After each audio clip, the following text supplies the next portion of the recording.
El pasado viernes se estrenó en Televisión Española un programa llamado Las Claves, conducido por don Javier Ruiz, con el compromiso de que ellos sí serían rigurosos y ellos sí sabrían diferenciar los hechos sagrados de las opiniones variadas y libres.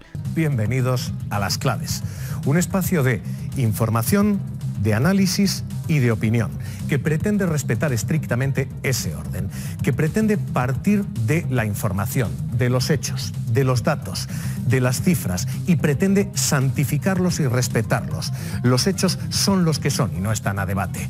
Por pronto ya habían perdido 2 puntos, el punto de la originalidad y el punto de la modestia, porque además ese tipo de introducciones, cuando se estrena un programa, ya las tenemos muy vistas. Creo recordar que en su momento el señor Somoano hizo una introducción muy parecida cuando estrenó su programa.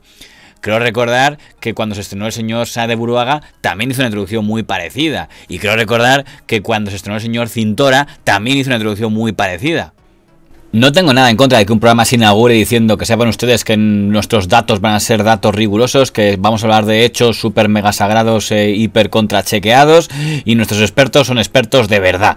Pero significa bastante poco, dado que no creo que haya ningún programa periodístico que empiece diciendo que sepan ustedes que aquí los datos que vamos a dar están sin contrastar. Opiniones fundadas, porque van a escuchar aquí a los grandes expertos de las grandes áreas que sometamos a análisis. Va a sentarse aquí gente que habla de lo que sabe y que sabe de lo que habla. .es. Nos hemos propuesto que sean los expertos los que nos ayuden a analizar en profundidad un asunto. Un político se pone delante de un micrófono, prepara su intervención, los datos que nos dan habitualmente son ciertos, podemos exigir rigor a quienes tienen una responsabilidad pública. En El Objetivo creemos que para eso también sirve el periodismo. El programa ya tenía una cierta polémica por haber usado el nombre Las Claves, porque don José Luis Balbín, el histórico presentador de La Clave, que tiene registrada esa marca a su nombre, desveló que le habían pedido a él utilizar la clave a secas y como se negó a cederles los derechos, pues tuvieron que llamarlo Las Claves en plural. Ya hubo un programa Las Claves que también condujo el señor Balbín en el año 96, pero se ve que ese no tenía registrado su nombre como si tenía el de la clave a secas. Me da la impresión de que el señor Balbín no va a permitir que nadie use el término la clave, salvo que le llevaran otra vez a él a presentar el programa, que creo que estaría dispuesto con su pipa y sus años a volver a hacerlo si se lo pidieran. Pero volviendo a don Javier Ruiz, dedicó gran parte de su programa a lo que se llama la lucha contra los bulos, que parece que es una moda que está muy presente. La de la desinformación, la pandemia de la mentira y el negocio de la mentira. Campañas pagadas para desprestigiar a quien se considera el enemigo. Y entiendo que cuando dicen lucha contra los bulos se refieren crítica a la información inveraz que se puede transmitir por los medios de comunicación o crítica a las campañas de desprestigio que se puede lanzar por los medios de comunicación. Lo único que es llamativo es que por qué cuando hablaban de esas campañas de desinformación o campañas de desprestigio, parece que hablaban únicamente como si fuera un fenómeno reciente y vinculado a las redes sociales, cuando podríamos encontrar desde el año 1910 campañas de desprestigio desde los medios de comunicación por parte de rivales políticos de unos contra otros. Desde la campaña del Maurano hasta, yo que sé, la campaña contra el ministro señor Calvo Sotelo por el tema de Campsa. Anda que no ha habido campañas de los medios de comunicación contra políticos, en ocasiones por motivos políticos fomentado por rivales y en otras ocasiones fomentado por motivos económicos o por lo que sea. Hasta que llegó la Campsa, impuesta por Calvo Sotelo. Y fue entonces esa multinacional la que financió a mi padre esos 3 periódicos para hacer una campaña que creíamos que era justa en contra de ese monopolio que nos había quitado pues, un modus vivendi que teníamos. Escuchando a los tertulianos del programa de don Javier Ruiz, parecería que querían dar a entender que es un fenómeno reciente. Y además ocurrió algo muy curioso, estaban la directora del País y el director de La Vanguardia y parecía que hablaban del tema como si no fuera con ellos. Como esas redes, dices, parece que hablan como si la prensa impresa no hubiera participado, y en el caso del Grupo Prisa y el Grupo Godó, como si ellos nunca hubieran participado en ninguna campaña de desprestigio contra nadie. Que es un medio de desinformación, que es de lo que estamos hablando ahora, pero también por qué una persona que es youtuber y tiene seguidores está marcando influencias, si se puede fiar o no de ese youtuber.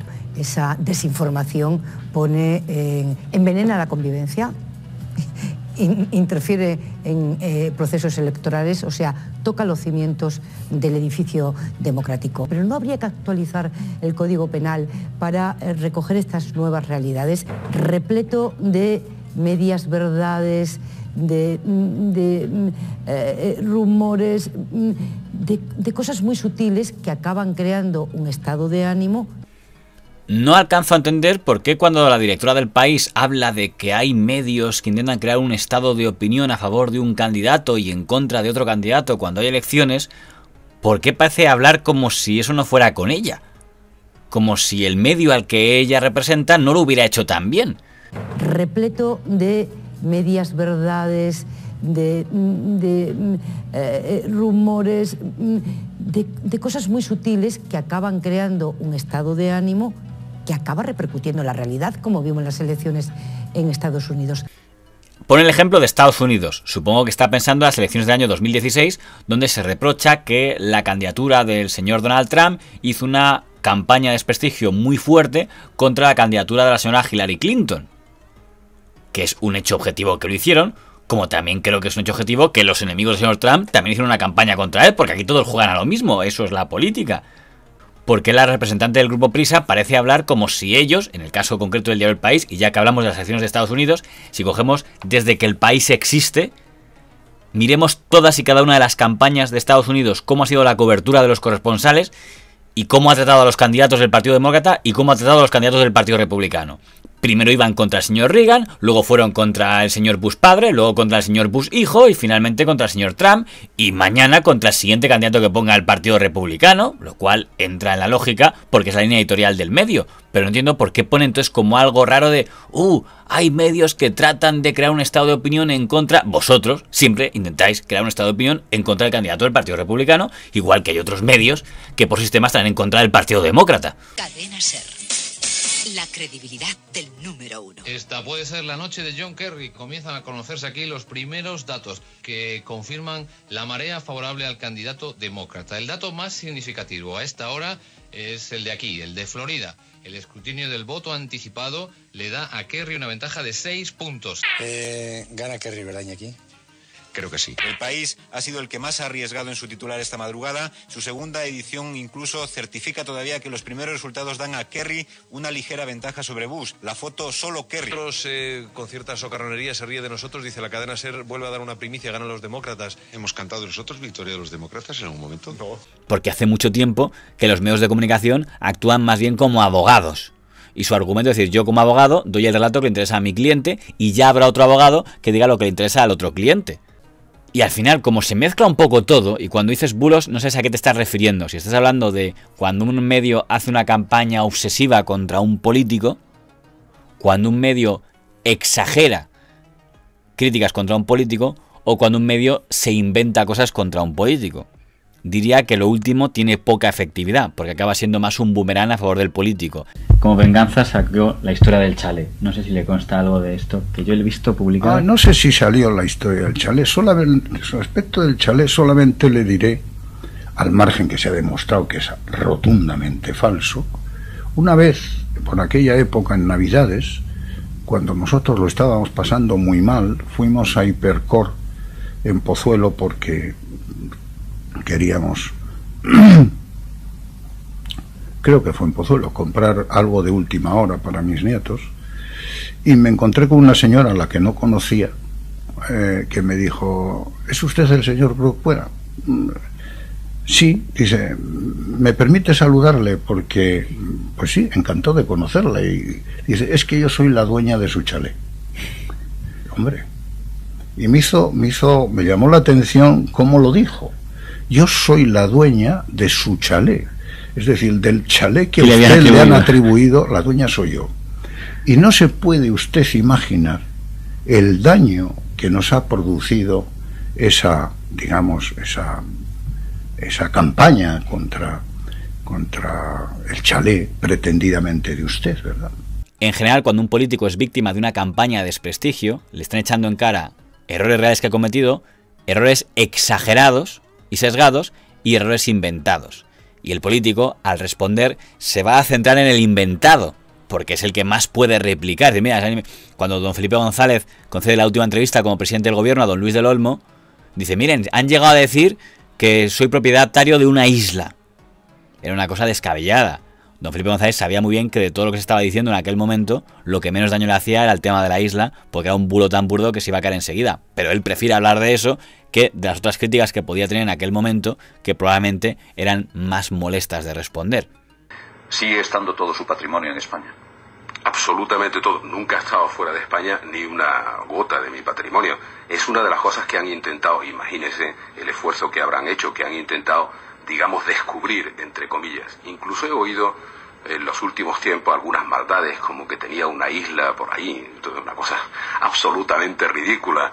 Es una técnica, si me lo permite, es una técnica como mínimo antidemocrática. Y al final, cuando don Felipe González cae del gobierno, él insiste mucho en el tema de que ha caído víctima de una campaña de los periodistas, los malvados periodistas, que en aquel momento eran sobre todo don Luis María Ansón y don Pedro J. Ramírez, que es verdad que objetivamente habían hecho una campaña contra él.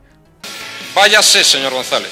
Por ahí funciona la AAA, Ansón lanza la primera, Anguita la recoge y Aznar la completa. Yo creo que en toda sociedad democrática tiene que haber un porcentaje de canallas, y me parece que eso hay que tolerarlo y hay que saber convivir con algunos canallas. Lo que no podemos es perder la autonomía política para decir que hay canallas. Y el señor que dirige el mundo es uno de los canallas. Pero culpar a los medios de comunicación también es una buena forma de que el político no tenga que hacer autocrítica. Cuando cae don José María Aznar, él está convencido de que es culpa básicamente de los malvados medios de comunicación, en su caso de uno en concreto, del Grupo Prisa. Lo dice en la Comisión de Investigación del 11M. Lo que a mí me parece es que cuando mienten, hay que decirles que mienten. Y hubo algunos que mintieron hasta dar asco, señoría. Y lo ha vuelto a decir siempre que ha tenido ocasión. Es su derecho, pero es la forma ideal para no tener que hacer autocrítica. Entonces, a mí ese grupo que publica esas noticias, que es el Grupo Prisa, y es su derecho, intentó impedir que llegásemos al gobierno, pero luego ya, con menos razón, desde luego, intentó impedir que se gobernara. Don Mariano Rajoy también aludía al martilleo del que era víctima de los medios de comunicación. La corrupción y el martilleo continuado de todos los casos, sobre todo en las televisiones, nos ha hecho daño. Y seguramente los programas políticos de aquella época, básicamente en los de Mediaset 4 y A3 Media La Sexta, le daban mucho y le frogaban mucho al gobierno del PP. Pero le daban mucho y se producía ese martilleo también porque el PP les daba bastante munición para ello con todo lo que estaba pasando en aquel momento en las entrañas del Partido Popular. Ahora es don Pablo Iglesias, el que fuera vicepresidente, el que tras salir del gobierno y retirarse de la política parece que está convencido de que el deterioro de su imagen es básicamente culpa de los medios de comunicación. El problema de Inda no es Inda. El problema de Inda es que le proteja a Ferreras. Si Ferreras protege a Inda, es como lo que explicaba McAvoy en esta serie de Newsroom. Sí. Dices, hombre, si tú llevas a un narcotraficante en tu coche, quizá tú no seas el narco, pero a lo mejor estás ayudando a que el narco distribuya su mierda. Estas herramientas estamos hablando aquí, veo en Telecinco que aparece Eduardo Inda, que es, digamos, quien ha hecho popular y famoso el discurso de la ultraderecha, y que eso se pueda normalizar como una opinión más. Es que si Ana Rosa Quintana lo está repitiendo en un programa de máxima audiencia, tenemos a un portavoz mediático de la ultraderecha difundiendo mentiras como si eso fuera normal en democracia. En Twitter ha publicado ya varios vídeos contra el señor Ferreras, ha publicado un artículo contra don Vicente Vallés. Si bien reconozco que en el caso del señor Iglesias no tengo claro si es por un ajuste de cuentas como el que podían tener los señores González y Aznar, o si en su caso es porque quiere dar publicidad a su nuevo proyecto podcast público y está intentando ver si le replican, si consigue que le responda el señor Ferreras o el señor Vallés y así le dan más cancha a su nuevo programa. Y a lo mejor por eso lo está haciendo. En el caso de Vox está muy claro que ellos disfrutan con las polémicas de los medios de comunicación, porque todos los días o prácticamente todas las semanas vemos algún vídeo subido por las redes de Vox donde dicen tal dirigente de Vox deja en ridículo a este periodista progre, este otro tertuliano de Vox pone en evidencia a este otro progre, con lo cual está claro que les gusta a ellos el tema de enfrentarse y polemizar con medios de comunicación. Denunciamos a los medios de comunicación mentirosos, comprados por los políticos.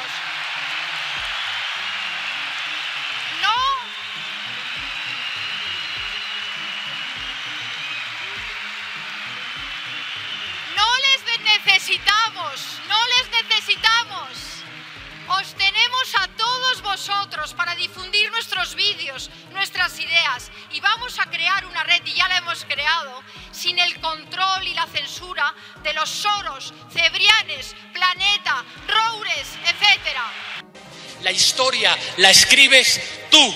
No la van a escribir los tertulianos, ni los banqueros, ni los dueños de los medios de comunicación. Porque ya no mandan ni determinan la opinión pública, solo determinan la opinión publicada. Los propietarios de los medios de comunicación privados tienen más poder que cualquier diputado o diputada. Esos medios progres que se han lanzado a la manipulación contra Vox, a la demonización sistemática. Pero poned el vídeo entero. Habéis cortado una parte que tenía su importancia. Los vídeos cortados para que lo que dice Vox no se entienda.